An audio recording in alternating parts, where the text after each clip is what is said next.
आज ऑफिस में मेरी थोड़ी तबीयत खराब हो गई, जिसकी वजह से मैं जल्दी ही घर वापस लौट आई। लेकिन जब मैं घर लौट कर आई तो मैंने देखा कि दीदी कहीं भी दिखाई नहीं दे रही थी।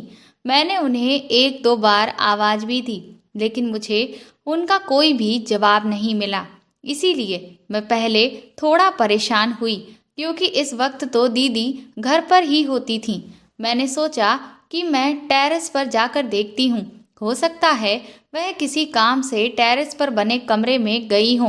और जब मैं टेरेस के कमरे के पास पहुंची तो मुझे ऐसा लगा कि शायद दीदी उस कमरे में अकेली नहीं है। मुझे हैरानी हुई कि आखिर इस वक्त कौन आ सकता है, क्योंकि जीजा जी तो 2 दिन पहले ही इटली गए हुए थे। इतनी जल्दी तो वह वापस नहीं आ सकते थे। मैं अभी ये सोच ही रही थी कि तभी मुझे जो दूसरी आवाज सुनाई दी वह कुछ जानी पहचानी सी लगी।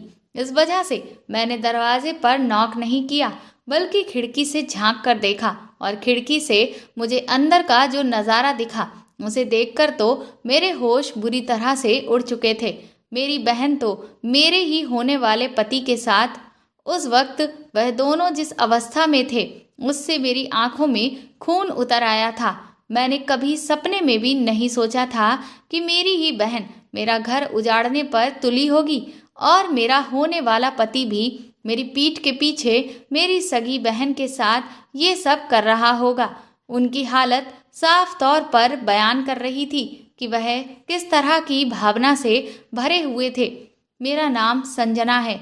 मैं 22 साल की एक बहुत ही खूबसूरत लड़की हूँ। मेरी बहन काजल की शादी आज से 7 साल पहले मेरे जीजा जी रजत ठक्कर के साथ हुई थी। उन दोनों की अरेंज मैरिज थी। मैं और मेरी बहन, हम दो ही अपने माँ बाप की संतानें थीं। पापा ने हमेशा से यही चाहा कि उनकी बेटियों की शादी ऐसे घर में हो जहाँ पर रुपए पैसे की कभी कोई कमी ना रहे, और इसके साथ ही उन्हें हमेशा वह इज्जत सम्मान मिले जो उन्हें अपने खुद के घर में भी मिलता आया है। दीदी की शादी एक बहुत अमीर घराने में हुई थी। कुछ सालों के बाद ही दीदी मुंबई में जाकर शिफ्ट हो गई, और इधर एक दिन अचानक पापा ये दुनिया छोड़कर चले गए। मेरी अभी कॉलेज की पढ़ाई चल रही थी और मैं मम्मी के साथ ही रह रही थी। लेकिन जैसे ही मेरी कॉलेज की पढ़ाई कंप्लीट हुई, उसके बाद मैंने जॉब के लिए अप्लाई करना शुरू कर दिया, और तकरीबन 2 महीने के बाद ही मुझे एक बहुत अच्छी जॉब का ऑफर आया। लेकिन प्रॉब्लम ये थी कि वह जॉब मुझे मुंबई में ही मिली थी। मैंने माँ से कहा भी कि दीदी भी वहीं पर रह रही है, और अब जॉब की वजह से मुझे भी वहीं जाना पड़ेगा, तो फिर आप यहाँ अकेली रहकर क्या करेंगी? इसीलिए आप भी मेरे साथ ही चलें। लेकिन माँ पापा के बने हुए उस घर को छोड़कर कहीं भी नहीं जाना चाहती थी। वह कहती थी कि तुम्हारे पापा की इस घर से बहुत सारी यादें जुड़ी हुई हैं। वह तो इस दुनिया में नहीं है, लेकिन जब मैं इस घर में रह रही हूँ तो मुझे हर पल यही महसूस होता है कि मैं अभी भी उनके बहुत ज़्यादा करीब हूँ। अगर मैं इस घर को छोड़कर चली जाऊंगी तो मैं तुम्हारे पापा की यादों से दूर हो जाऊंगी। उनकी ऐसी बातों से मैं बहुत ज़्यादा असमंजस में थी। मैं अपनी माँ की भावनाओं की कदर करती थी, लेकिन कभी कभी कुछ फैसले भावनाओं में आकर नहीं लिए जाते। उनके लिए हमें प्रैक्टिकल भी होना पड़ता है। अगर मैं माँ को वहाँ पर अकेले छोड़कर जाती तो मैं हमेशा ही टेंशन में रहती कि ना जाने मेरी माँ कैसी होगी। दीदी ने भी माँ को कई बार समझाया कि जहाँ पर हम रहना शुरू कर देते हैं वहीं पर हमें अच्छा भी लगने लगता है। इसीलिए आप वहाँ पर अकेली ना रहें। लेकिन माँ थी कि वह अपने आगे मानने को तैयार ही नहीं थी। इसी बीच हमें पता चला कि मेरी मौसी के बेटे ने विदेश में ही किसी लड़की से शादी कर ली, और वह वहीं पर शिफ्ट हो गया। और उसने अपना फैसला भी मौसी को साफ साफ सुना दिया कि अब वह यहाँ वापस लौटकर कभी भी नहीं आएगा। जिसकी वजह से मौसी को बहुत ही गहरा सदमा लगा, क्योंकि वह भी मेरी माँ की तरह अब बिल्कुल अकेली हो चुकी थी। मौसा जी भी कुछ साल पहले उन्हें छोड़कर इस दुनिया से जा चुके थे। इस बीच मेरी माँ ने उनके घर जाकर उन्हें अच्छे से समझाया और संभाला। माँ ने मौसी को हिम्मत दी और कहा कि हम सब हर वक्त दुनियादारी में उलझे रहते हैं और जिम्मेदारियों को निभाते रहते हैं, लेकिन कभी खुद पर ध्यान नहीं देते। लेकिन आज देखो, हम चाहे किसी के लिए कितना भी कर लें, जिसे हमें छोड़कर जाना है वह एक ना एक दिन चला ही जाएगा। तो हम भी ऐसे इंसान के पीछे अपने बचे हुए जीवन को क्यों बर्बाद करें, जिसे हमारी बिल्कुल भी कदर नहीं है। क्या तुम्हें नहीं लगता कि अब हमें भी अपने लिए जीना चाहिए? पूरी जिंदगी हम दूसरों के लिए जीते आए तो उससे हमें भला क्या मिला? मैं भी माँ की ये सारी बातें सुन रही थी और मुझे उनकी बात बिल्कुल ठीक लगी। माँ की बातों से मौसी को थोड़ी हिम्मत मिली। वो आंसू पोंछते हुए कहने लगी, तो फिर बताओ दीदी, अब मुझे क्या करना चाहिए? माँ ने कहा, तुझे याद है शादी से पहले हम दोनों बहनें कितनी हंसी खुशी एक दूसरे के साथ रहती थीं। चल, क्यों ना अब आज से फिर से हम वही जिंदगी जिए और एक दूसरे का सहारा बने। माँ के मुंह से ऐसी बात सुनकर मैं खुद भी बहुत ज्यादा खुश हो गई, क्योंकि मैं समझ गई थी कि माँ क्या चाहती है। लेकिन मौसी अभी भी कुछ समझ नहीं पा रही थी। माँ ने कहा, तुम अपना सारा सामान बांध लो और मेरे साथ मेरे घर में रहकर चलो।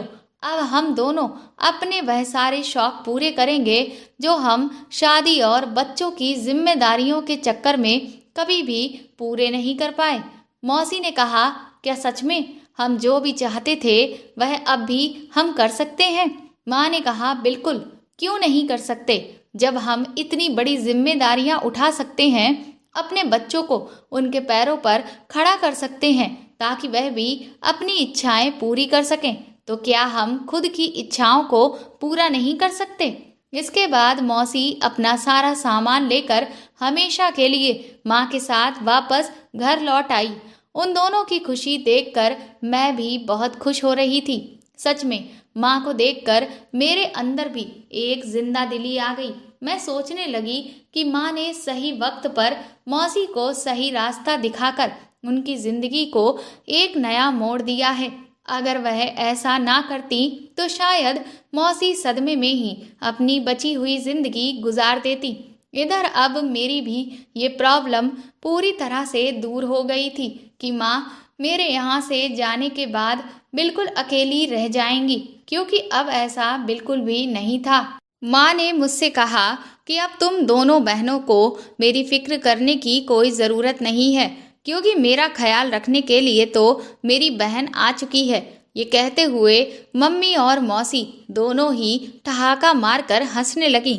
अगले दिन से मैंने अपनी पैकिंग शुरू कर दी, लेकिन इधर मैं देख रही थी कि माँ और मौसी भी अपनी पैकिंग कर रही थी। ये देखकर मैं हैरान रह गई कि ये लोग कहाँ जा रहे हैं। तो माँ ने बताया कि उन लोगों ने अपनी सारी ख्वाहिशों की एक पूरी लिस्ट बनाकर तैयार की है, जिसमें सबसे पहले वह दोनों गोवा की ट्रिप पर जाएंगे और वहाँ पर खूब सारी मस्ती करेंगे। उनकी बात सुनकर मैं बहुत खुश हो गई। मैंने माँ से कहा कि आप अपना और मौसी का ख्याल रखिएगा और पैसों की बिल्कुल भी फिक्र मत करिएगा। 2 दिन के बाद मैं मुंबई आ चुकी थी।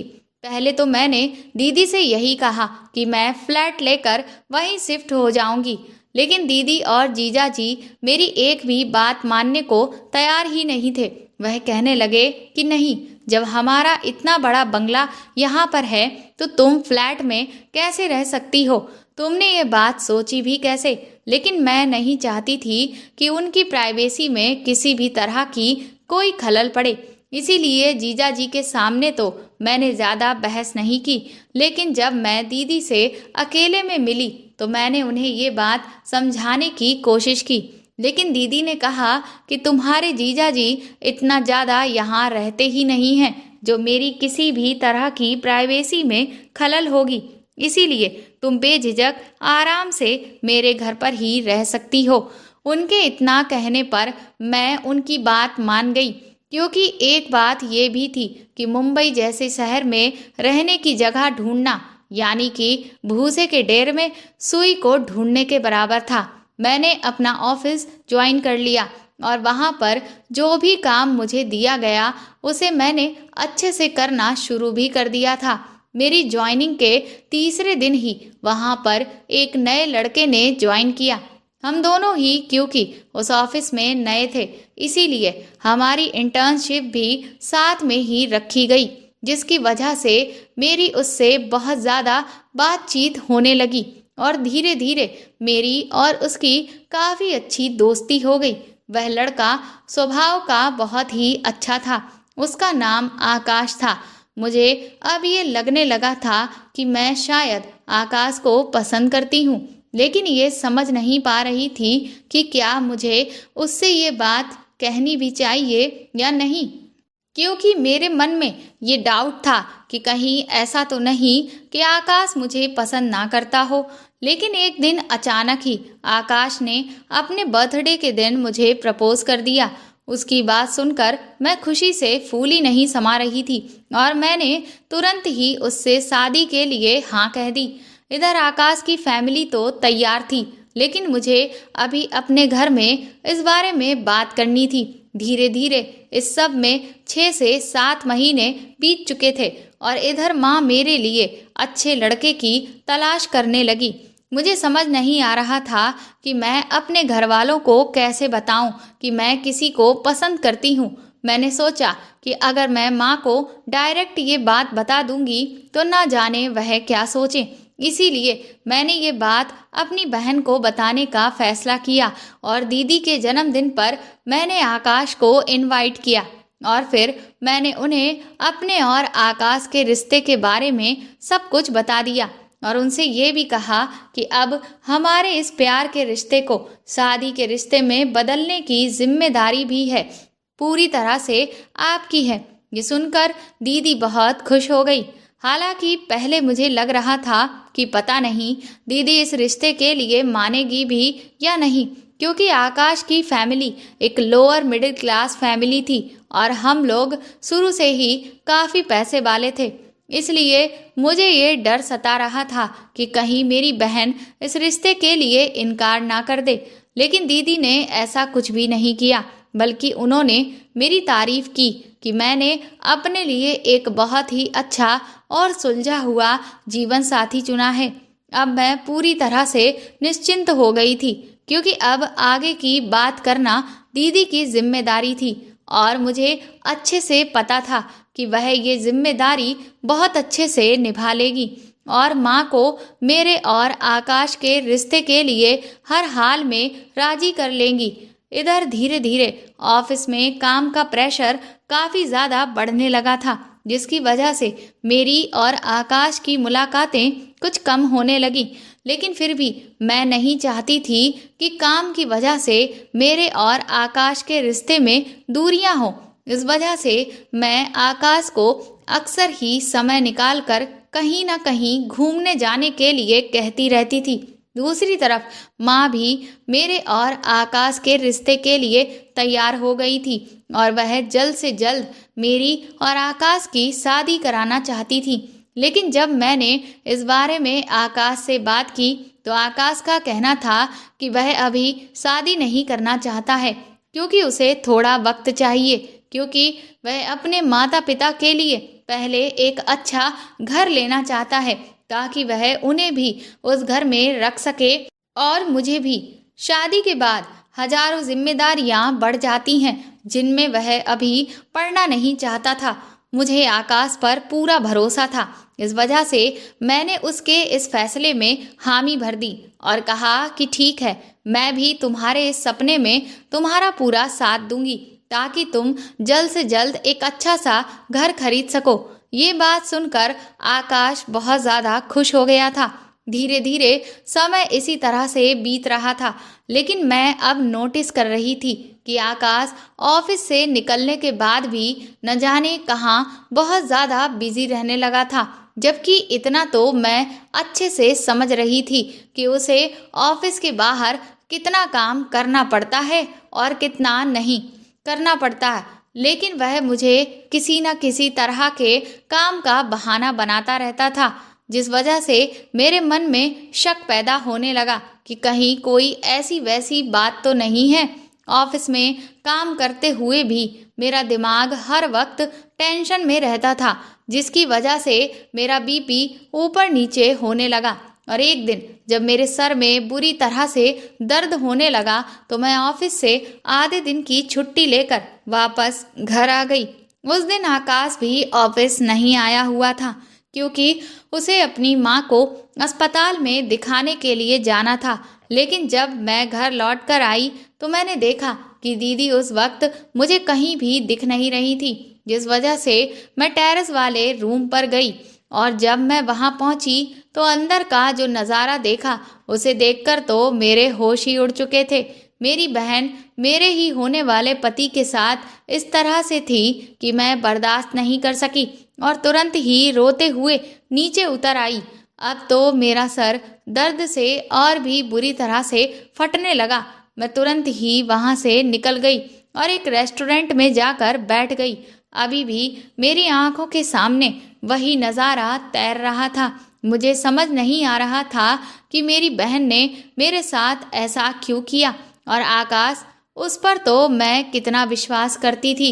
अब मुझे समझ आ रहा था कि इतने दिनों से आकाश मुझे क्यों टहला रहा है, क्यों वह मुझसे बहुत ज़्यादा मुलाकातें नहीं कर रहा है, क्योंकि वह हर वक्त अपने आप को इन तरह तरह के कामों में बिजी बताता रहता है, क्योंकि वह तो अपना क्वालिटी टाइम मेरी बहन के साथ बिता रहा था। जीजा जी भी ज़्यादातर विदेश की ट्रिप पर ही रहते हैं। जब भी वापस आते हैं तो मुश्किल से एक हफ्ते ही रुकते हैं और उसके बाद फिर कई कई महीनों के लिए अपनी बिजनेस ट्रिप्स पर चले जाते हैं, जिसकी वजह से दीदी को भरपूर मौका मिल जाता है। लेकिन मैं अब फैसला कर चुकी थी कि उन दोनों की काली करतूत को मैं उनके सामने लाकर ही रहूंगी। इसीलिए मैं तुरंत ही गुस्से से उठी और उन्हें आईना दिखाने की सोचने लगी। लेकिन तभी मेरे दिमाग में ख्याल आया कि अगर मैंने उनसे ये बात कही तो शायद ही है जो वह अपनी इस गलती को कबूल करें, और फिर ये मामला बढ़ते बढ़ते माँ तक भी ज़रूर पहुँचेगा। और जहाँ तक है, माँ दीदी पर ही भरोसा करेगी, क्योंकि वह बड़ी है और शुरू से माँ को दीदी से ही ज़्यादा लगाव है। इसीलिए मैंने खुद के गुस्से को शांत किया और खुद को समझाया कि मुझे सबसे पहले अपनी बहन और आकाश के खिलाफ सबूत इकट्ठे करने होंगे, ताकि मैं सबके सामने उनके चेहरे से ये पर्दा हटा सकूं। क्योंकि इस सब से ना सिर्फ मेरी जिंदगी बर्बाद हुई थी, बल्कि बेचारे जीजा जी, उनके साथ भी धोखा हो रहा था। मैंने अपना गुस्से का घूंट पी लिया और वापस घर लौट आई। लेकिन अब मैं अपनी दीदी पर नज़र रखने लगी थी। इसीलिए मैंने दीदी के कमरे में एक स्पाई कैमरा लगा दिया, ताकि मैं ये तो देख सकूं कि वह क्या कर रही है। अगले दिन जब मैं ऑफिस में बैठी थी तो मैंने उस स्पाई कैमरे में देखा कि दीदी कहीं पर जाने की तैयारी कर रही थी, और जैसे ही दीदी तैयार हुई उसने किसी को उधर फ़ोन मिलाया और इधर घंटी भी तुरंत आकाश के फ़ोन पर बजी। आकाश मेरे सामने की टेबल पर ही बैठा हुआ था। जैसे ही उसका फ़ोन बजा उसने सबसे पहले नज़र उठाकर मेरी तरफ देखा, और न जाने क्यों उसके चेहरे का रंग उड़ चुका था। वह थोड़ा सा सकपकाया और फिर वो अपना फ़ोन कॉल पर लेकर बाहर की तरफ चला गया। मैं समझ गई कि दीदी ने आकाश को ही फ़ोन मिलाया है। अब तो मुझे बहुत ज़्यादा गुस्सा आ रहा था, लेकिन मैं इस वक्त कुछ भी ऐसा नहीं करना चाहती थी जिससे दीदी और आकाश को मुझ पर शक हो जाए कि मैं उन दोनों की करतूत के बारे में जान चुकी हूँ। थोड़ी ही देर के बाद मैंने कैमरे में देखा कि दीदी कमरे से कहीं बाहर चली गई, और इधर आकाश ने भी किसी काम का बहाना बनाकर ऑफिस से छुट्टी ले ली, और वह मुझे बिना कुछ कहे चुपचाप वहाँ से निकल गया। मैंने भी यही तरीका अपनाया और मैं भी ऑफिस से निकल गई। इसके बाद आकाश का कुछ दूर पीछा करने के बाद मैंने उसे एक होटल के अंदर जाते हुए देखा। मैं अभी बाहर खड़े होकर होटल का नाम पढ़ ही रही थी कि तभी वहां पर मेरी बहन की गाड़ी आकर रुकी। ये तो मैं बहुत अच्छे से अब जानती थी कि दीदी और आकाश दोनों ही यहाँ पर मिलने के लिए आए हैं। मैं तुरंत ही तेजी से होटल के अंदर गई तो वह दोनों मुझे लिफ्ट से ऊपर की तरफ जाते हुए दिखे। मैं भी उनके पीछे ही गई और उसके बाद मैंने उन्हें एक रूम के अंदर जाते हुए देखा। मुझे इस वक्त बहुत ही ज़्यादा झुंझलाहट हो रही थी। ये दोनों मेरी पीठ के पीछे इतना गंदा खेल कैसे खेल सकते हैं? इन्हें बिल्कुल भी शर्म नहीं बची है। लेकिन मैं सब कुछ अपनी आंखों से देखना चाहती थी, पर मुझे समझ नहीं आ रहा था कि मैं ये सब कैसे देखूं। कुछ देर तक सोचने के बाद मेरे दिमाग में तुरंत ही एक विचार आया और फिर मैंने दीदी के बगल वाला कमरा बुक कर लिया और मैं उस कमरे में पहुंचकर बालकनी में गई तो देखा कि सभी कमरों की बालकनियां जुड़ी हुई थीं। यहाँ मेरी किस्मत अच्छी निकली और इसीलिए बस थोड़ी सी मशक्कत के बाद मैं दीदी के कमरे की बालकनी के अंदर कूद गई। मैं जानती थी कि आगे मैं जो भी देखने वाली हूँ उससे मेरे ऊपर बिजली गिरेगी, लेकिन फिर भी आज मैं सब कुछ अपनी आंखों से ही देख लेना चाहती थी। मैंने बालकनी की खिड़की से जब अंदर कमरे में झांक कर देखा तो पहले तो कुछ देर मुझे वहां कोई भी नजर नहीं आया, लेकिन इसके बाद अंदर वाले कमरे से मैंने दीदी को जिस तरह के कपड़ों में बाहर निकलते हुए देखा उससे मेरी आंखों में आंसू आ गए। मेरी बहन ने मेरे दिल के 1000 टुकड़े करते हुए एक बार भी मेरे बारे में नहीं सोचा था। दीदी आकर के सामने जो बेड पड़ा हुआ था उस पर बैठ गई। उसका मुंह दूसरी तरफ था। मैं समझने की कोशिश कर रही थी कि अंदर क्या चल रहा है। आकाश अंदर वाले कमरे से दीदी से कुछ कह रहा था और इधर से दीदी भी उससे कोई बात कह रही थी, लेकिन क्योंकि शीशा बंद था जिस कारण मुझे दिखाई तो दे रहा था लेकिन कुछ भी सुनाई नहीं दे रहा था। अभी मैं ये सब देख ही रही थी कि तभी अचानक से एक हाथ दीदी की तरफ बढ़ा और उसने कस के दीदी को अंदर की तरफ खींच लिया। ये देखकर मेरी आत्मा रो पड़ी। मैं तुरंत ही वापस अपने कमरे की बालकनी में आ गई और तुरंत ही दंदनाती हुई कमरे से बाहर नीचे लॉबी में आ गई। मैं बुरी तरह से फूट फूट कर रो रही थी कि तभी मेरे ऑफिस की दोस्त काव्या का मेरे पास फोन आया। उसने मुझसे पूछा कि आज मेरी तबीयत को क्या हो गया। मैं उसे बहाना करके बताने लगी कि मेरे सर में बहुत तेज दर्द होने लगा था। अभी मैं उससे बात कर ही रही थी कि तभी काव्या ने कहा कि आकाश, तुम्हें सर ने अभी अपने केबिन में बुलाया है। उसकी ये बात सुनकर मैं बुरी तरह से चौंक गई। मैंने काव्या से कहा कि क्या आकाश वहीं ऑफिस में है? तो काव्या ने कहा कि हाँ, वह तो यहीं पर है। दरअसल कोई ज़रूरी बात है जो बॉस को उससे करनी थी और उन्होंने मुझे आकाश को बताने के लिए कहा था। बस मैं उसे वही कह रही थी। उसके बाद मैंने फ़ोन काट दिया, लेकिन अब मैं बुरी तरह से उलझ चुकी थी। अभी कुछ देर पहले तो मैंने आकाश को दीदी के साथ उस कमरे में अंदर जाते हुए देखा था, तो फिर आकाश अब ऑफिस में अचानक कैसे पहुंच सकता है? ये सब क्या हो रहा था? मुझे तो कुछ भी समझ नहीं आ रहा था। मेरा सर चकराने लगा। मैं एक बार तुरंत फिर से भागती हुई अपने उसी रूम में पहुंची और तुरंत ही दीदी के कमरे की बालकनी में चली गई, लेकिन अभी भी मुझे वहां पर कोई भी नजर नहीं आ रहा था। मैंने सोचा कि मैं कुछ देर इंतजार करती हूँ और थोड़ी देर के इंतजार के बाद मैंने जो कुछ देखा उससे तो मेरे होश ही उड़ गए। दीदी अंदर वाले कमरे से बाहर निकली और उनके साथ आकाश नहीं बल्कि ना जाने कौन आदमी था जिसने उस वक्त तन पर कुछ भी नहीं डाला हुआ था। दीदी जल्दी जल्दी अपना सारा सामान समेट रही थी और उसके बाद वह बहुत जल्दबाजी में कमरे से बाहर निकल गई और वह आदमी बहुत ज़्यादा खुश हो रहा था, बिल्कुल इस तरह से जैसे उसने कोई बहुत बड़ी जीत हासिल की हो। इधर मैं भी अपने कमरे से बाहर निकली और दीदी का पीछा करने लगी। दीदी होटल से निकलकर सीधे अपने घर पहुंच चुकी थी। मेरे तो कुछ भी समझ में नहीं आ रहा था कि आखिर ये सब हो क्या रहा है। इसका मतलब दीदी ना सिर्फ जीजा जी को धोखा दे रही है, वह आकाश को भी धोखा दे रही है। आखिर मेरी बहन को क्या हो गया है? हमारे माँ बाप ने हमें ऐसी परवरिश तो नहीं दी थी कि हम इस तरह के काम करते। क्या मेरी बहन को बड़े शहर की हवा लग गई है, या फिर उसे एक साथ कई कई मर्दों के साथ? ये सोचते हुए मुझे अंदर ही अंदर अपनी बहन से घिन आने लगी। अगले दिन मैंने ऑफिस से छुट्टी ले ली और मैं घर पर ही थी। लेकिन इस बात से दीदी बहुत हैरान हो गई। वह कहने लगी कि तुमने छुट्टी क्यों ली? मैंने कहा, मेरी मर्जी है। मैं रोज रोज ऑफिस जाकर बहुत स्ट्रेस फील कर रही थी और आज मैं घर पर रहकर चिल आउट करना चाहती हूँ। क्यों, इससे आपको कोई दिक्कत है? दीदी ने तुरंत ही खुद को संभालते हुए और जबरदस्ती की मुस्कुराहट अपने चेहरे पर लाते हुए कहा कि नहीं, मुझे तो कोई दिक्कत नहीं है। फिर वह कहने लगी कि वो दरअसल मैं किटी पार्टी में जा रही हूँ, बस इसीलिए मैं तुमसे पूछ रही थी। मैंने उनसे कहा, ठीक है आप जाइए, मुझे इस बात से कोई प्रॉब्लम नहीं है।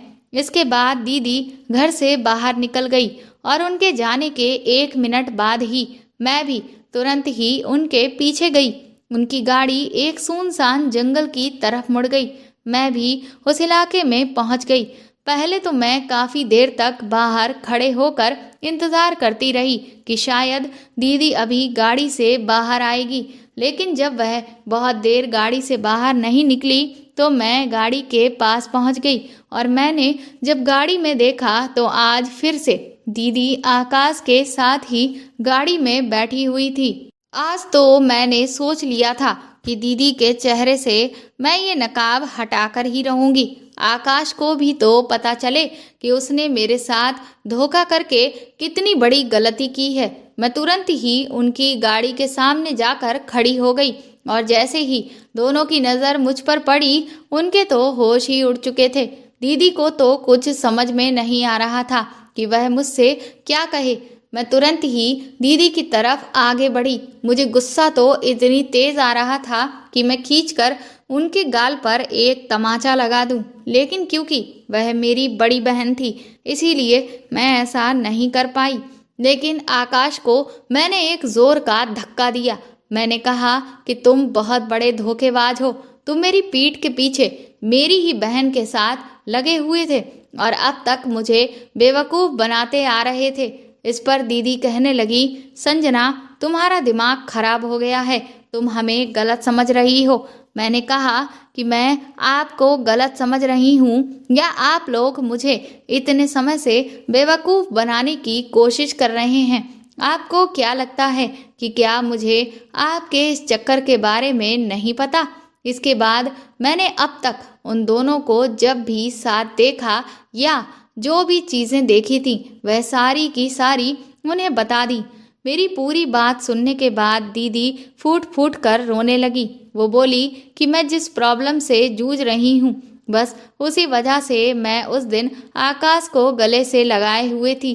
मैंने कहा कि अपने ये घड़ियाली आंसू मेरे सामने बहाना बंद कर दीजिए, क्योंकि अब मैं आपकी किसी भी बात में नहीं आने वाली हूँ। आकाश मुझसे कहने लगा, संजना पहले अपनी बहन की पूरी बात तो सुन लो, उसके बाद फैसला करना कि कौन सही है या कौन गलत है। मैंने कहा, तो मैंने अब तक अपनी आंखों से जो भी देखा क्या वह झूठ था? क्या तुम ये कहना चाहते हो कि मैं एक बेवकूफ़ हूँ जो आंखों देखी बात को गलत समझ बैठी? आकाश कहने लगा कि हाँ, तुम सच में एक बहुत बड़ी बेवकूफ़ हो जिसके दिमाग में शक का कीड़ा बैठ गया है और उसकी ही वजह से ही तुमने वह देखा जो था ही नहीं। मैंने आकाश से कहा कि मैं तुमसे आज बल्कि अभी अपना ये रिश्ता खत्म करती हूँ और आज के बाद तुम मुझे अपनी कभी शक्ल भी मत दिखाना। ये सुनते ही दीदी मेरे आगे हाथ जोड़ने लगी। वह कहने लगी कि मेरी वजह से तुम दोनों अपना रिश्ता खत्म मत करो। मैंने कहा कि आपको तो खुश होना चाहिए, क्योंकि अब मैं जो आप दोनों के रास्ते से हट चुकी हूँ, अब तो आप दोनों खुलकर अपनी इच्छा को पूरी कर सकते हैं। इतना सुनते ही दीदी ने मेरे गाल पर खींचकर तमाचा मारा।